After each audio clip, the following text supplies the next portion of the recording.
The PCLOB is unique in the federal government in that it is the only federal agency that works on privacy full time. And it is also an agency that is focused on really the activities of the United States government, not so much the commercial sector. Hello, everyone, and welcome to Caveat, the CyberWire's Law and Policy podcast. I'm Dave Bittner, and joining me is my co-host, Ben Yellen from the University of Maryland Center for Health and Homeland Security. Hello, Ben. Hello, Dave. On this week's show, Ben looks at California's Prop 24 fight over the future of privacy. I take a look at the conclusions of a House report that many of tech's biggest firms are enjoying unfair monopoly power. And later in the show, my conversation with Travis Leblanc from Cooley, we're going to be discussing how the European Court recently invalidated the EU-US Privacy Shield. So be sure to stick around for that. While this show covers legal topics and Ben is a lawyer, the views expressed do not constitute legal advice. For official legal advice on any of the topics we cover, please contact your attorney.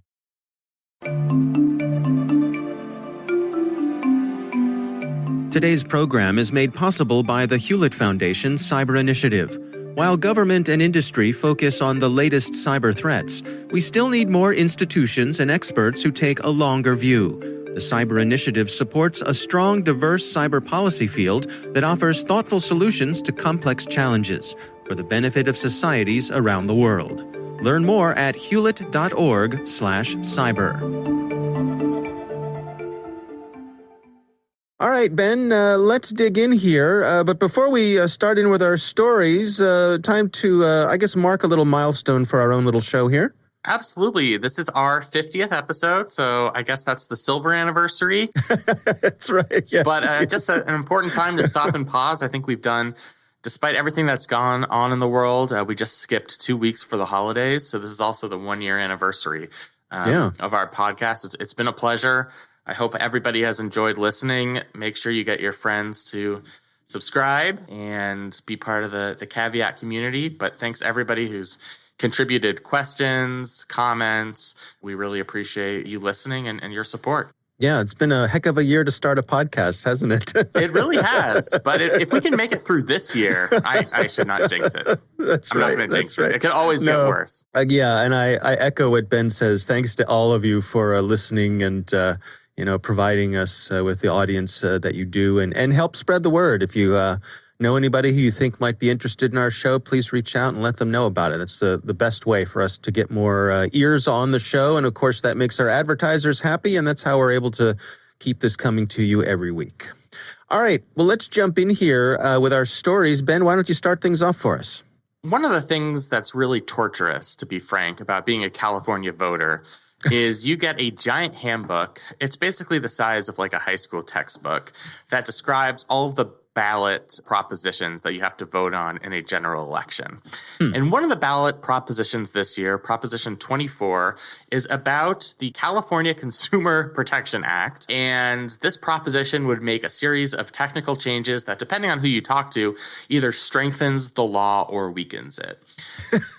I'm going to try and go into at least a little detail as to what the proposition will do, although myself and several experts who I have heard from and spoken to aren't exactly sure what's in this proposition, which tells you something. But I also want to talk generally about the whole process of governing by ballot proposition and giving this responsibility to the voters. So the proposition itself is a 52-page legal document, which I'm sure all voters have time to read thoroughly and cross-reference with their favorite legal database. And it would make certain strengthening amendments to the existing California Consumer Privacy Act.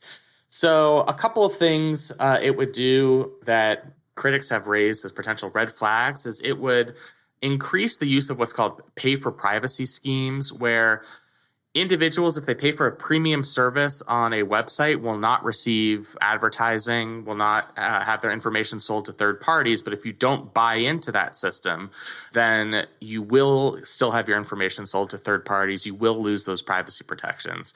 And so privacy advocates disfavor this position because, I think it creates a further separation between the haves and the have-nots, where only people who have certain means would be able to obtain the privacy protections in this law. Other things that Proposition 24 does it takes what they call sort of a half step on minimization. So according to the proposition, businesses must be prohibited from collecting a consumer's personal information beyond what is necessary to provide the consumer the good or service that they requested. So that's good. But what several privacy advocates have said is instead of looking at the consumer's own expectations, it's up to the business itself to determine what a business purpose is. So that takes that out of the hands of the consumer. Another change that this proposition does not make, which I think is a missed opportunity for privacy advocates, is currently the way the CCPA works is you have to affirmatively opt out of your information being sold to third parties or collected when you go onto a website. I think California legislators and advocates thought we could put this proposition together to improve the CCPA. This would be a perfect opportunity to make it opt-in, where the default was privacy, and you would have to affirmatively opt in to allow companies to sell your information or distribute it to third parties. The rest of this 52-page document, this 52-page proposition is confusing. It's subject to a bunch of different interpretations, and it's confusing to the extent that groups like the Electronic Frontier Foundation have not been able to either endorse or not endorse this program. They basically say it makes some positive changes, some negative changes. So much of it is up to interpretation. We don't have enough information to make an educated decision. And I saw some of the newspaper editorials saying the same thing. So if these so-called experts at both, these privacy organizations, the ACLU, some of the legislators who designed the CCPA in the first place, and some of the major news publications in California don't know exactly what to make of Proposition 24, then I think it's not exactly fair to put that responsibility on the voters. Is it possible to shelve it, or is that horse left the barn? Well, the horse has left the barn. Ballots have already gone out, and these ballot handbooks have gone out. So people do get basic information about what Proposition 24 does. It's hard to distill a 52-page amendment to a major law into a few sentences. And saying things the way organizations try and simplify the language so that average voters understand will say things like, it strengthens some of the privacy protections in the CCPA. I mean, that's just wholly inadequate for a voter to be informed as to whether these changes are beneficial, whether they're negative, whether it gives more power to the consumer, or whether it gives more power to the tech companies. And, frankly, I think a lot of privacy advocates are nervous that the tech companies haven't, thrown all their money behind opposition to this proposition, because what that indicates to them is that the tech companies aren't that worried that this is going to significantly strengthen the CCPA and cut into their bottom line. Right. Don't throw us into the briar patch. Exactly. So I think the broader point here is we should not trust. I love voters. I'm very pro-democracy.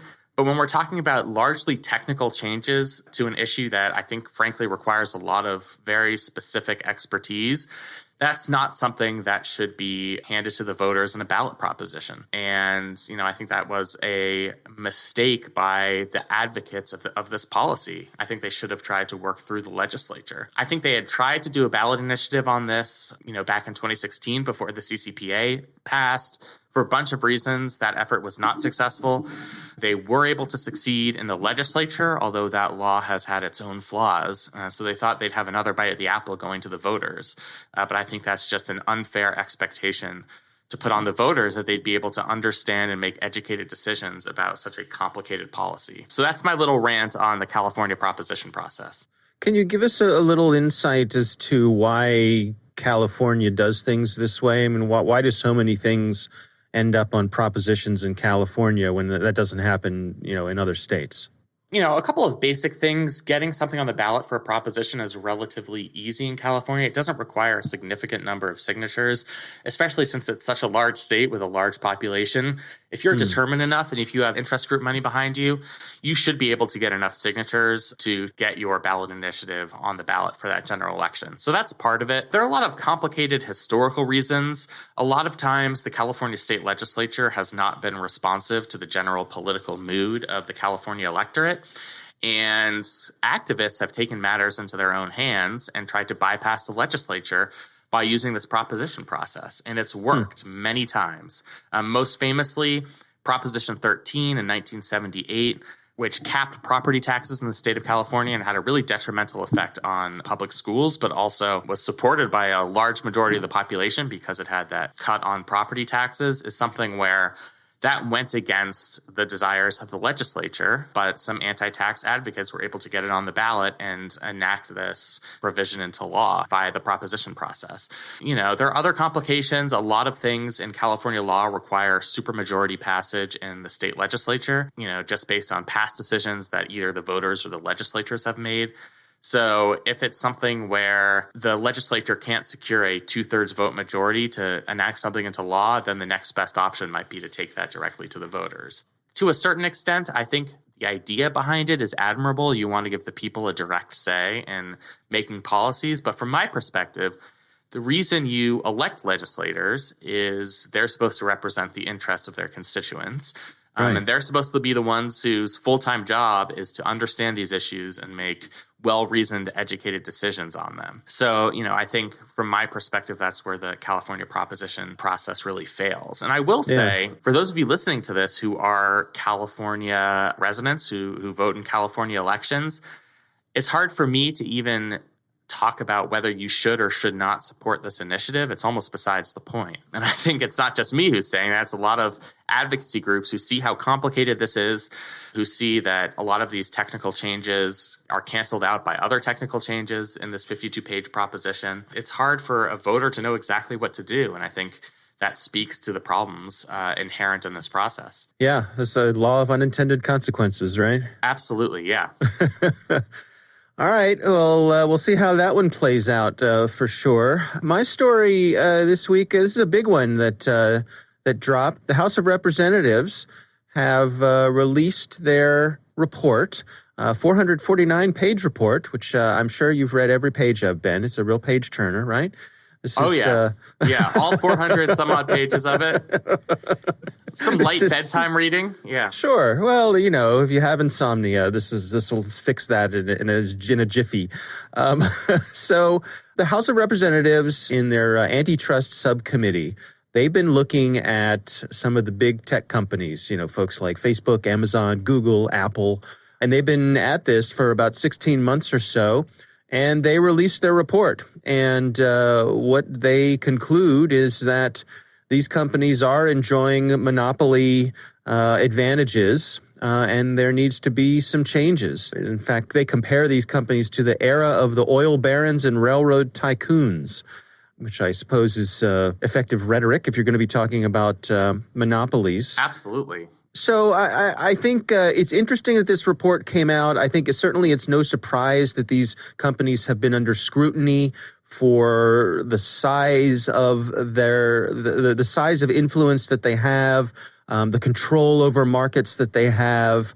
You look at a company like Google and how they control search. You look at YouTube and video. You look at Facebook. Yes, there are competitors. Are they meaningful competitors? And I suppose that's part of what... Is Bing really a competitor? I mean, can we even call it that? Yeah, right. Yeah, absolutely. And that is part of what this report looks into. I'm really interested in your take on this, Ben. What's your initial reaction to the report? I'll start with a very, very general statement that monopolization is bad. We started to address this problem in this country during the progressive era more than 100 years ago. And there's still a major problem of anti-competitive practices in all different types of industries. And that's really bad for consumers. And it's not just monopolies. It's the phenomenon we've been seeing since the 1980s where big companies start merging with one another. There are fewer options on the market. Prices get raised, and these anti-competitive practices make a consumer's life more difficult. I mean, I always think about the airline industry. There are only, 4 or 5 legitimate domestic carriers now. When one of them decides to charge a fee for airline baggage, all the others know that they can do that without losing customers because there's just such a relatively small market and there are so many significant barriers to entry. So I think that's exactly what's happening on a much larger scale with these tech companies. They are valued, the ones that they analyzed in this report, the Googles and Facebooks of the world, at $5 trillion. So that's more than the United States government spends on average in a given year on all of its policies combined. So it's a lot of money. They've been able to maintain their power through anti-competitive business practices. And we now have one or two companies that dominate a general field of what we consider online communications. Amazon dominates the retail market. Google dominates the search engine market. Facebook dominates the social networking market. And, that gives them agency to engage in practices that really hurt the consumers, because what's the consumer going to do? If Google does something that the consumer objects to, we're so used to Googling things, it's very unlikely that we're going to migrate over to a different search engine. If Facebook suffers things like the Cambridge Analytica incident or its propagation of fake news, that certainly makes consumers very unhappy, but that's the one venue that's established itself in the market as the place where we can see what our, high school friends have been up to for the past several years and see the political rantings of our extended relatives. So, it ends up being very bad for the consumer. And I think this report highlights that. And it's important for the public to know about it. It's important for the public to understand the detrimental power of monopolization. And, I think we kind of have to have a general awareness of the problem before we can do anything to address it. So what happens next? This report has come out. People have a chance to look at it, analyze it. Obviously, the big companies, they disagree with it. Where does it go from here? The report issues a bunch of policy recommendations to restore competition in the digital economy and to, strengthen some of our antitrust laws. So things like reducing conflicts of interest through structural separations, promoting innovation through interoperability and open access, reducing market power through merger presumptions. Mergers was one of the things we had just talked about. In terms of antitrust laws, try and rehabilitate some of the monopolization laws that we passed in the progressive era that have laid sort of dormant over the past 30 years. And, things like augmented antitrust enforcement, greater congressional oversight, greater oversight on the part of federal agencies. These are, of course, simply recommendations. Congress does not have to act on them. If the House of Representatives decided to enact these recommendations into law, to pass a bill enacting these recommendations, it's very unlikely that would be signed into law based on the current political circumstances we find ourselves in. I don't think Mitch McConnell's Senate would ever take up a bill that contained these recommendations. But, you get into a situation in the future where you have unified democratic control of all of the branches of government, and there's really a political groundswell against monopolization, then, I think these recommendations could form the basis of new legislation. And I'll also mention there are a lot of people on the political right who have somewhat similar objections to the big tech platforms. And, that might make for strange bedfellows when it comes to this type of legislation. So, I don't think we can definitively say that this is just going to devolve into a partisan and polarizing issue. I think there are critiques of the monopolizing power of these platforms on both the left and the right. And perhaps these recommendations in this report could start a groundswell of a movement on these issues. Yeah. I mean, is my perception correct that it just seems like, I don't know, over the past few decades, going after monopolies is just something that we don't do anymore? No, I mean, we really don't. I don't want to get too conspiratorial here, but building up monopoly power also builds political power. You make a lot of money, you hire the best lobbyists, you can contribute to a lot of political campaigns and political action committees, and you gain a sphere of influence. And what the tech companies would say, and I think this is perfectly reasonable, is they need space to innovate. They need space to earn their market share. And, having overly strict monopolization restrictions from the federal government, from federal agencies, would inhibit their ability to create platforms or services that are more beneficial to their users, that would please the consumers. I think abstractly, consumers largely support the effort to cut down on monopolies. This report cites some public opinion polling to that effect. But, I'm not sure how that would survive a campaign from the tech companies saying, the service you really enjoy, Amazon, where we can deliver packages to your door the same day that you order them, that's going to be put in jeopardy if Congress or the executive branch starts targeting us. and starts, enforcing antitrust laws. So I think public opinion on this could potentially be malleable for that reason. I know that's a long-winded answer to your question, but no, it's good insights for sure. All right, well, those are our stories for this week. Of course, if you have a question for us, we would love to hear it. You can call in and leave us a message. It's at 410-618-3720. You can also send us email at caveat@thecyberwire.com. And now a few words from our sponsor, the Hewlett Foundation Cyber Initiative. From election interference to privacy, surveillance and encryption to all the ways conflicts among nations are playing out online in the 21st century, many of today's most pressing policy challenges are really cybersecurity challenges. But too often, key decision makers in both the public and private sectors don't know how to craft solutions for society that work through the tensions and trade-offs in our values. The Hewlett Foundation Cyber Initiative makes grants to universities, think tanks, and other institutions that contribute to a strong, diverse cyber policy field. Together, they're working to develop balanced, thoughtful solutions to pressing cyber policy questions. Learn more at hewlett.org/cyber.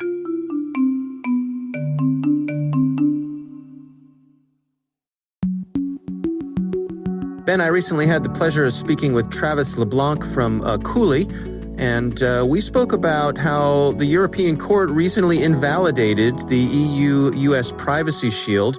Lots of interesting implications there. Here's my conversation with Travis Leblanc.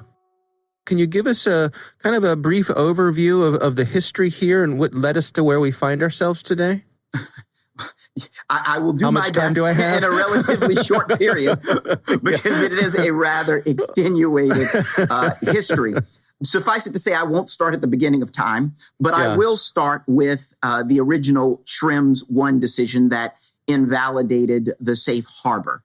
So there was, prior to 2015 or so, a bilateral agreement between the United States and Europe that permitted the transfer of personal data about Europeans across the Atlantic to the United States. So if you were a company that operated in Europe, whether a United States company or a European company, and you wanted to, or any other nationality, and wanted to transfer data outside of Europe, you have to ensure that any country that you transfer it to has adequate protections for the privacy rights of European data subjects.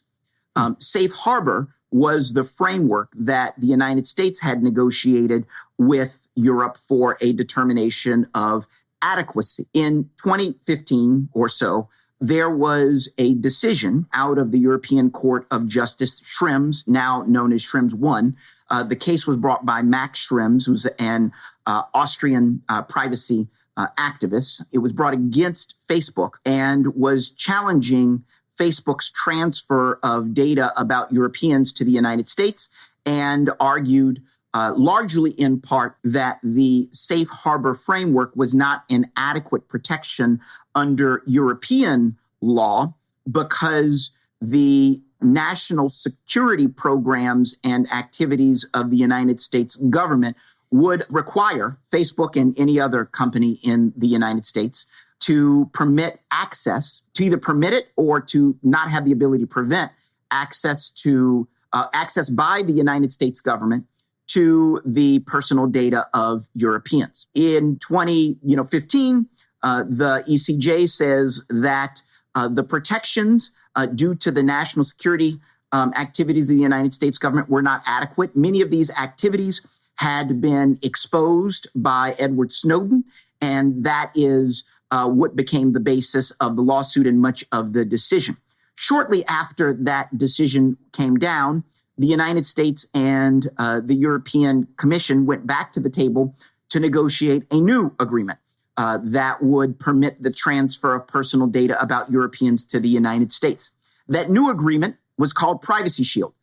It was announced in approximately 2016 and was largely based off of Safe Harbor, although there were several new components to the agreement around national security. One, for example, was the creation of an ombudsman position or ombudsperson position at the State Department. Another was an enhanced role for the Privacy and Civil Liberties Oversight Board, the agency on which I sit, that would also have a role in ensuring oversight of the intelligence community in the United States. And there was also a letter submitted by then the General Counsel of the Office of the Director of National Intelligence, ODNI. The General Counsel at that time was Bob Litt, to give some assurances on the oversight that of the intelligence community that takes place in the United States. A few years later, Schrems again litigates the issue up to the European Court of Justice, Europe's highest court, consider it their Supreme Court, which in July of this year concluded in the Schrems II decision that the Privacy Shield framework nevertheless was not an adequate framework for the protection of the rights of European data subjects, largely for many of the same reasons that the ECJ had identified in the Schrems I decision. But again, it goes back to the intelligence community, the national security activities of the United States government, and the lack, for example, of a European to challenge the exercise of those authorities in the United States, the relative lack of authority for the ombudsperson. And now we find ourselves in the position of having Europe and the United States go back to the table again to attempt to identify another framework that could be used in place of Privacy Shield. And so what are the main sticking points here? What's keeping us from coming up with something that everyone can agree on? Well, by and large, the main sticking points are not the activities of the 5,000 plus companies that relied upon Privacy Shield. By and large, the concerns of the European Commission, of the European Court of Justice, are that there isn't a due process right for Europeans to challenge the exercise of the national security authorities of the United States government, that there isn't a way to, that some of the authorities exceed the privacy rights as they see it of Europeans in particular. It really does go to national security. And, the challenge after Safe Harbor was that the Privacy Shield framework did not come into existence along with substantial modifications to the intelligence authorities of the United States government. And so, part of the negotiation will certainly be around, what additional insurances the U.S. government can give as to the, transparency and the limits of the authorities of the United States intelligence community. But I do suspect that without changes to those authorities, meaning changes by law, it's going to be quite difficult to get the ECJ on board.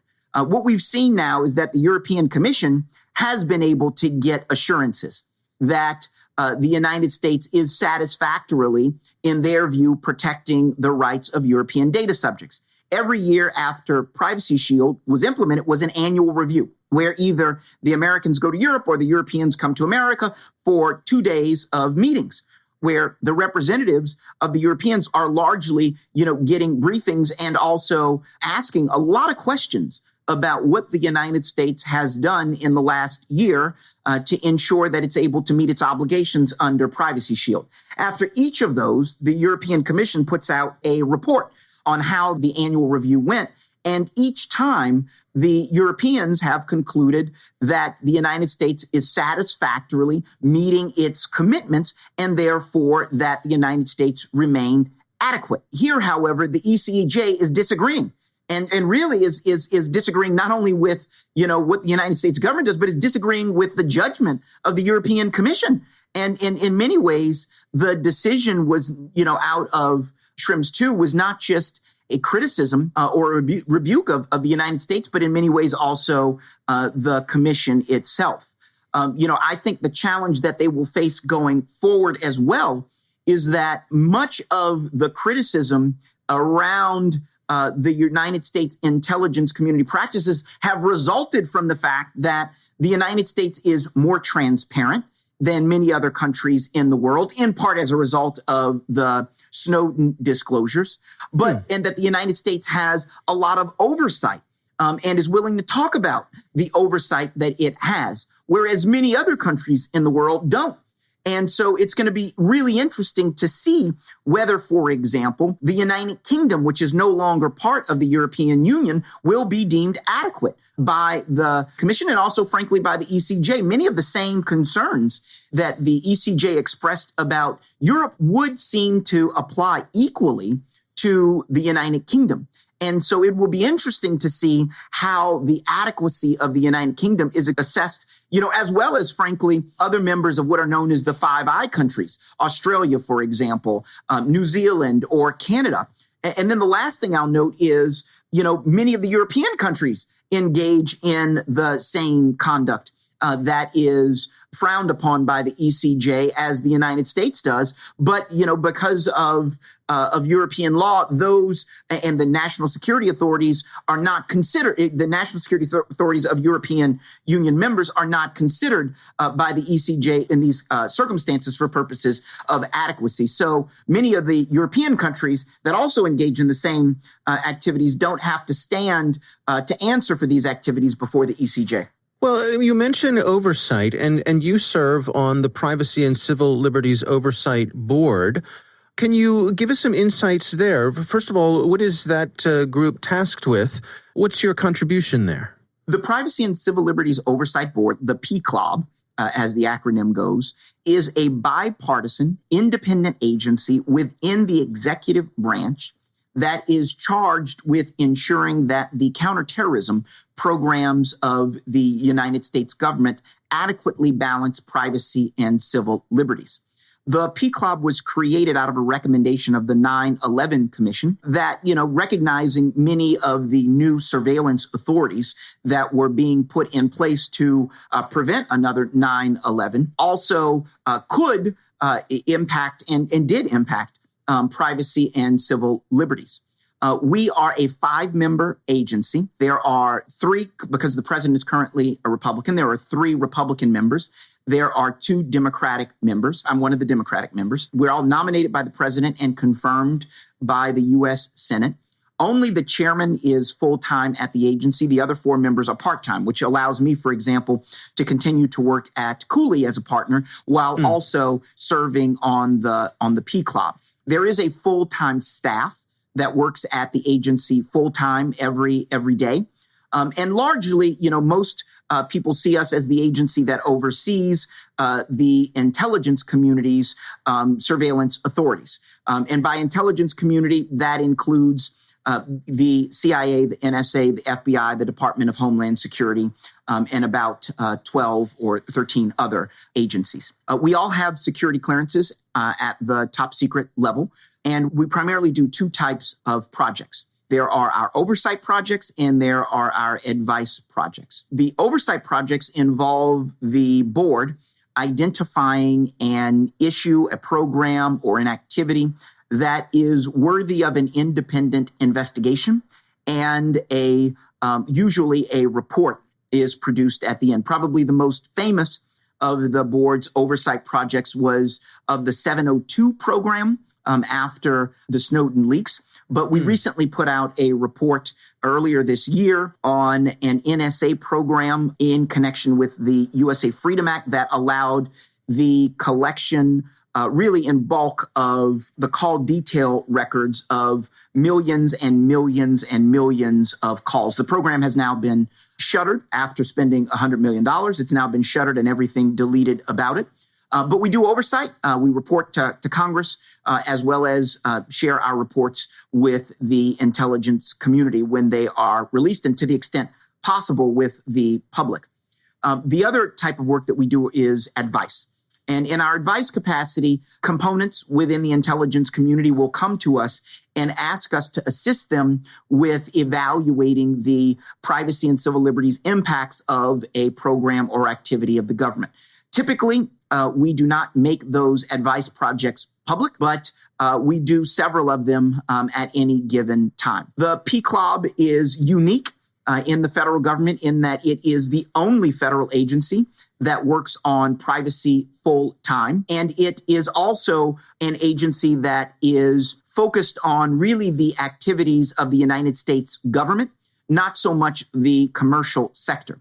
And so when it comes to Privacy Shield, and in particular to the Europeans as they consider adequacy, the PCLOB has been instrumental in producing reports on programs that were of concern to the Europeans.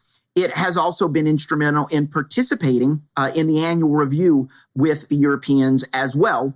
And we also do reach out and interface with our colleagues abroad who also have a similar mission of overseeing the national security or the surveillance programs of their own countries. The PCLOB itself, in your relationship to the intelligence community, is it a collaborative relationship? Is it adversarial? Does it depend on what you're working on? How exactly does that interaction work? I would say that it is generally collaborative because we all have the highest clearances. The fact that a program is classified is not a basis to prohibit us from gaining access to information. In our statute, every federal agency is directed to comply with our requests for documents and information. And generally speaking, the agencies that we work with, we are regularly in touch with, not just on one given oversight project, but for example, there are various policies and procedures that they may need to have approved by the Attorney General, and they'll go through us as well in preparation of an approval by the Attorney General. So I would say it is generally collaborative. We do not go to court with them, and generally speaking, if there are issues with compliance with our requests, we either raise them up within the administration, or, if we're unable to resolve them there, we are directed and do alert Congress to the situation in case Congress would like to get involved. Yeah, it's interesting. Well, getting back to the Privacy Shield issue, how do you suspect this is going to play out? What do you see as some of the possible resolutions here? The Europeans and the Americans are already negotiating. We know that they've been quite transparent about the existence of the negotiations. We've seen an effort by the U.S. Department of Commerce to try and keep the Privacy Shield framework at least nominally in existence. For example, the Department of Commerce has announced that it's going to continue to process applications to join Privacy Shield. I personally am perplexed by that decision because, the European Court of Justice and the data protection authorities over in Europe have made quite clear that they don't view the Privacy Shield as a valid framework. And so, it's not clear to me why the Department of Commerce would want to keep that in play. But my best guess is that in the negotiations, the United States would seek to use the Privacy Shield framework as essentially a model for or a basis for whatever comes, next. Since largely there aren't concerns with the principles that the Privacy Shield framework espouses vis-a-vis the companies that agree to it. There largely wasn't a concern also with the redress mechanisms that were built into it vis-a-vis corporations and European data subjects. For example, there was the creation in Privacy Shield of an arbitration panel. I actually, in 2017, was selected by both the Department of Commerce and by the European Commission as one of the 17 or so arbitrators under the Privacy Shield framework. So if a European person had a concern about a corporate practice of a company that had access to their personal data, they had the option, as one of many options, to bring an arbitration against the company. Largely, I would anticipate that this arbitration mechanism would be kept going forward into the framework. I think the challenges that we really face right now, at least on the American side, what we have to do is give the Europeans the comfort that there is sufficient transparency and oversight of the intelligence community in the United States that they do not have to be concerned, about the NSA, for example, breaking into Facebook to obtain access to European data, or that otherwise there would be a, redress mechanism available. That's going to be a challenge. The United States did a lot in the negotiations around Privacy Shield to try to assuage Europe of these concerns. It was apparent from the ECJ decision that a lot of the information from the Snowden disclosures have continued to impact at least the justices there and many of the data protection authorities, to be honest. And so I think the challenge we're going to face is, identifying who in the intelligence community in the United States is going to go to the table with the Europeans, and whether we will need to, make any changes to the, authorities of the ombudsperson, the authorities of the Privacy and Civil Liberties Oversight Board, the rights of, Europeans or Americans to challenge exercise of certain intelligence authorities, and, probably also whether there's going to be any FISA related reform. I think a lot, Foreign Intelligence Surveillance Act is FISA, which, some of those authorities expired earlier this year. So there's a lot on the table, and it is apparent that the Department of Commerce alone won't be able to make all the assurances that are necessary, but that the intelligence community, or at least some component of it, will have to be at the table, as well as it was in the negotiations after Safe Harbor and that put in place Privacy Shield. All right, Ben, what do you think? First of all, I'm nerding out here because I've read a lot of reports from the Privacy and Civil Liberties Oversight Board. I use their reports as material in a lot of my law school courses. So to hear from one of the members of that board, I'm like a teenage girl going to a Jonas Brothers concert. So he's a pretty cool guy, isn't he? He's a pretty cool guy. I hope he likes me. So that was just fascinating to hear. The Privacy and Civil Liberties Oversight Board is just an excellent institution. It was, as he mentioned, passed in the aftermath of 9/11, where we started to have some of these more questionable and controversial surveillance tactics. And they've written very detailed public reports on how these programs work, what the privacy and civil liberties concerns are. And it's so interesting to me that they've worked closely with their European counterparts to try and make things like Privacy Shield work, to make sure that not only are these programs protecting the civil rights and civil liberties of U.S. persons, but they would allow the European Union to feel comfortable engaging in data sharing agreements with the United States. And despite, I think, the best efforts of the Privacy and Civil Liberties Oversight Board, Schrems 2 this summer indicates that we're not there yet. And, I think that's reflected in, some of the surveillance practices we've talked about many times on this podcast. Section 702 of the FISA Amendments Act, Executive Order 12333. These are practices where the U.S. government really does have extensive power to collect communications, both metadata and content.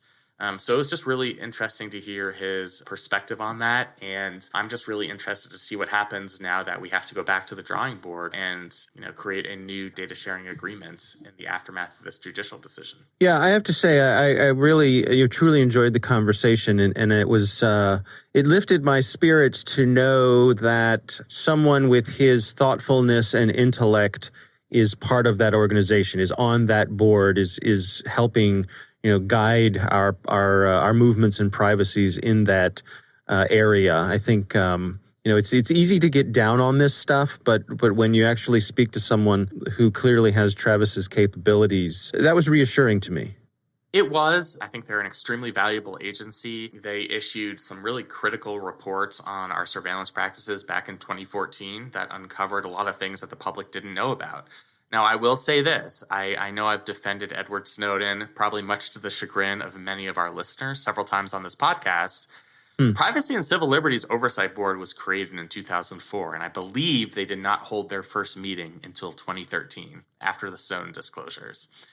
So that could also be one of the lingering effects of the decision he made to leak these documents, for better or worse. Interesting.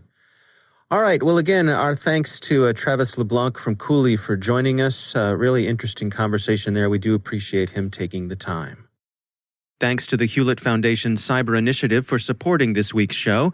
You can learn more about how the Cyber Initiative supports a strong, diverse cyber policy field that's working to develop thoughtful solutions to complex challenges for the benefits of societies around the world at hewlett.org/cyber.